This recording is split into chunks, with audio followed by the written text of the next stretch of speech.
النهارده بقى انا جايه اقول لكم ان انا اتعلمت درس كبير جدا، ما اخدش بالمظاهر بعد كده ولا اختار بالشكل. يعني انا الشفاط ده لما اخترته بناء عن الشكل بقى عاجبني وازاز والكلام ده كله. لكن في النهايه بصوا قوه الشفط بتاعته عامله ازاي، ما بيشفطش خالص. قبل اي حاجه بس احكي لكم الحكايه كلها من اولها كده. سموا كده بالله وصلوا على الرسول عليه الصلاه والسلام. اللهم صل وسلم وبارك عليك يا حبيبي يا رسول الله. بصوا بقى الشفاط ده خنقني، بقول لكم خنقني يعني ما بيشفطش المنديل. بصوا ده الشفاط القديم اللي راكب عندي بقاله حوالي 10 سنين. بصوا لما باجي احط حتى المنديل ما بيتشفطش، زي ما يكون بيطرد، يعني الشفاط زي ما يكون بيطرد. المهم سألت كويس وقعدت ادور وافتش واشوف ممكن ابدل الشفاط ده بايه. فسمعت ناس بيشكروا كويس قوي في رافيل، قلت بس خلاص هجرب رافيل. طلبت شفاط رافال وجالي الفني ده متخصص من شركة رافال، يعني الشركة نفسها هي اللي بعتت لي الفني اللي هيركب لي الشفاط الجديد. بدأ يفك طبعا الأول في الشفاط القديم، أي نعم هو تعب فيه بصراحة وعافر معاه كتير على بال ما اتفك، لأنه بقاله 10 سنين تقريبا راكب. وده الشفاط الجديد أهو، ده شفاط رافال. بيجي متغلف زي ما انتم شايفين كده. بصوا بيجي متغلف كويس قوي، يعني متغلف بأكياس كده وستريتش وحتى الورق الأبيض هو أصلا استانلس، يعني هو مصنوع من مادة الاستانلس ستيل. اه نسيت اقول لكم اهم حاجه عليه، ضمان 5 سنين. متخيلين 5 سنين؟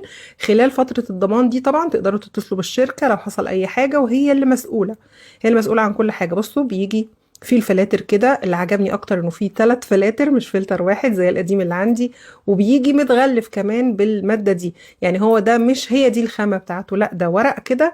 بيبقى زي ورق لاصق وبيجي على الاجهزه الجديده عشان يحمي بس طبقه الاستانلس من الخدوش والتجريحات والحاجات دي. شفاط رافال ده كمان في منه نوعين، يعني نوع هرمي اللي هو اللي انا جايباه ده الهرمي، اللون الاستانلس منه. في منه كمان حرف التي او اللي هو المسطح، بيبقى يعني مش واخد الهرم كده، لا بيبقى زي جزء كده مسطح زي حرف التي المقلوب. يعني شفاط رافال بموتور ومروحتين مش مروحة واحدة. بيجي منه اللون الاسود والسيلفر او اللي هو الفضي ده. انا اخترت اللون السيلفر اللي هو خامة الستانلس ستيل.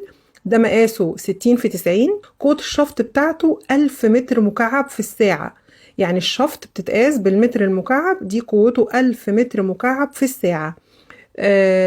بيجي معاه كمان حاجة تانية زي يعني زي الفلاتر الكربونية. بس بصوا أنا مركبه له المدخنة، أنا هوريكم الفلاتر دلوقتي، بس بصوا اللي طالع منه ده اللي هي عاملة زي السوستة الماسورة التخينة دي. ده مدخنة وبيركب فيها هواية، وبيبقى فيه فتحة في الرخام بتطرد بره الشقة خالص. يعني بنعمل فتحة في الأسفة في السيراميك في الحيطة، تطرد الريحة والدخان بره خالص. ده شكله بعد ما ركب. اهم حاجة ان الفني بصراحة كان محافظ على البوتاجاز جدا. بصوا كان فارش البوتاجاز باكياس من الشفاط الجديد قبل ما يشتغل عشان ما يبهدلش البوتاجاز. بيجي معاه الدليل بتاعه كده، وبيجي مختوم من شركة رافال نفسها. وبيجي معاه هدية طقم فلاتر كربونية هدية، يعني بيجي 2 عشان يبقوا راكبين للي مش هيعمل بقى تهوية ومش هيعمل مدخنة. بيركب الفلاتر اهي، دول فلترين بيركبوا، ودول بيجوا هدية 2 غيار عشان لما الفلاتر الأولانية تتبهدل بقى وتبقى مليانة زيوت ودهون وكده ونحب نغيرها، بتتغير كل فترة، تغيروا بقى بالاتنين الهدية دول. هنا كان خلاص الشفاط ركب وبدأ الفني يلم كل الحاجة ال- اللي كانت مبهدلة الدنيا. بصراحة تسلم ايده يعني، واحسن اختيار الابعاد بتاعته. بصوا هنا بقى كان بيجرب ازاي بيشفط قد ايه. فبصوا الشفاط شفط الجزء بتاع الفوم ده اللي كان جوه الكراتين. بصوا شفطها كويس قوي، ما وقعتش يعني. بصوا حتى هو بيحاول ينزلها هو بايده ما بتنزلش. الشفاط اولا اللي بيميزه عن الشفاط القديم اللي عندي ان ده بيشفط احسن من الشفاط القديم اللي كان راكب عندي، وده صوته اهدى. يعني اكتر حاجة عجبتني فيه ان صوته كان اهدى من الشفاط القديم اللي عندي. الشفاط القديم لما كان بيبقى شغال وانا واقفة بطبخ ممكن ما اسمعش صوت التليفون وهو بيرن، وما اسمعش جرس الباب لو رن، ما اسمعش ان في حد اصلا فتح الباب وخبط. بصوا هنا انا كنت عايزه اطمن انه هل بيشفط المنديل اصلا ولا لا. يعني قلت لنفسي يمكن يكون بيشفط الفل لكن مش هيشفط المنديل.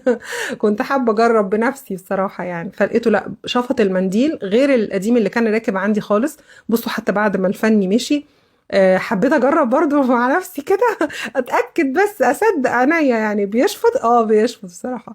شفط المنديل اهو لازق عليه، الحمد لله قوه الشفط بتاعته اكبر من اللي كان راكب. واهم حاجه واحلى حاجه فيه كمان ان صوته اهدى بكتير من اللي كان راكب عندي، لان الاولاني كان صوته مزعج جدا زي بقول لكم، كان ممكن ما اسمعش الموبايل وانا واقفه تحت الشفاط بطبخ. بصوا حلو جدا.